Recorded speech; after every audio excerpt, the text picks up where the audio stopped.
ದಿಕ್ಪಾಲಕರೇ ನಿನ್ನ ಕಾಲ್ಗಳು, ಮಿಂಚು ಸಿಡಿಲು ನಿನ್ನ ವೇಗವು, ಜೀವ ಜೀವದಲ್ಲಿ ಬೆರೆತು ಹೋದ,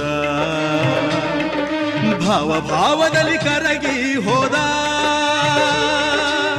ಜೀವಾಶ್ವವೇ ದುರಾದೆಯ, ಪ್ರಾಣಾಶ್ವವೇ ಮರೆಯಾದೆಯ, ತಿಟ್ಟ ಹೆಜ್ಜೆ ಇಟ್ಟು ಯಜ್ಞ ದೀಕ್ಷೆ ತೊಟ್ಟು ನಡೆಸುವೆ ಅಶ್ವಮೇಧ ಅಶ್ವಮೇಧ.